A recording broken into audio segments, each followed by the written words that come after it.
Hello বন্ধুরা, welcome to নিহার্স kitchen. আজকে আপনাদের সাথে কাঁচা পেঁপে দিয়ে এক সুস্বাদু হালুয়া বানানোর রেসিপি শেয়ার করছি। এর আগে আমি গাজরের হালুয়া, খেজুর গুড়ের পায়েস ইত্যাদি শেয়ার করেছি আপনাদের সাথে। আজ আরও একটা সুস্বাদু হালুয়ার রেসিপি শেয়ার করে দিচ্ছি শবে বরাত আর দোলের উপলক্ষে। আজ তাহলে একটু মিষ্টি মুখ হয়ে যাক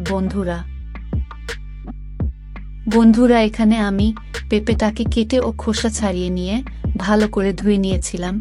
আর ওর আঠাটা যেন ভালোভাবে বেরিয়ে যায় ওটা খেয়াল রাখতে হবে। এই পর্যায়ে এগুলোকে পানি থেকে বের করে নিয়েছি। এবারে এগুলোকে সেদ্ধ করে ও তার সাথে ঠান্ডা করে নিয়ে মিক্সারে দিয়ে একটা ফাইন পেস্ট করে নেব। এখন আমি দারচিনি, ছোট এলাচ, লবঙ্গ ও তার সাথে জায়ফল এগুলোকে হামালদিস্তাতে গ্রাইন্ড করে নেব। এবারে আমি প্যানের মধ্যে ঘি দিচ্ছি ও তার সাথে দারচিনি, এলাচ এবং তেজপাতা দেব। ভালো করে ঘি গলে যাওয়া পর্যন্ত ওয়েট করব। এরপরেই পেঁপের পেস্টটা দিয়ে দিতে হবে প্যানের মধ্যে, দিয়ে ভালো করে ঘি ও বাকি উপকরণের সাথে পেস্টটা একটু মিক্স করে নেব।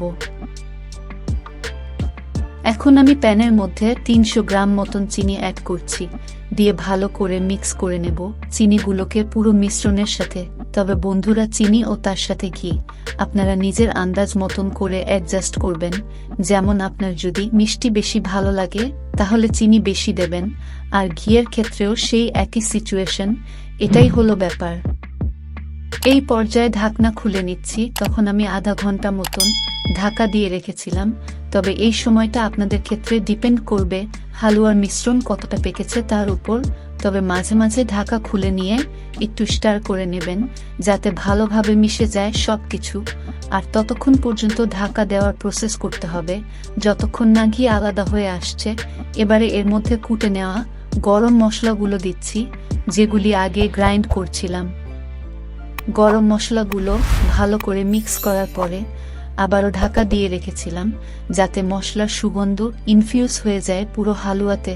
তবে মাঝে মাঝে আবারও একটু স্টার করতে হবে যতক্ষণ না পানিটা শুকিয়ে আসছে। ঠিক এরকম স্টেজে আসা পর্যন্ত এটা করতে হবে।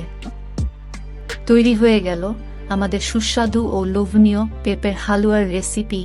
আশা করি এই রেসিপি আপনাদের খুবই ভালো লেগেছে। তাহলে আর দেরি না করে শবে বরাত আর দোলের উপলক্ষে এই ডেসার্ট একবার ট্রাই করে দেখবেন। এরমভাবে হালুয়া বানাতে আপনার জন্য খুবই সহজ হবে। আর একবার ট্রাই করে আর বানিয়ে দেখবেন প্লিজ। আর আমায় তার ফিডব্যাক অবশ্যই দেবেন। ইনশাল্লাহ আপনাদের সাথে দেখা হবে খুব তাড়াতাড়ি কোনো নতুন ভিডিওতে। ভালো থাকবেন, সুস্থ থাকবেন। আল্লাহ হাফিজ।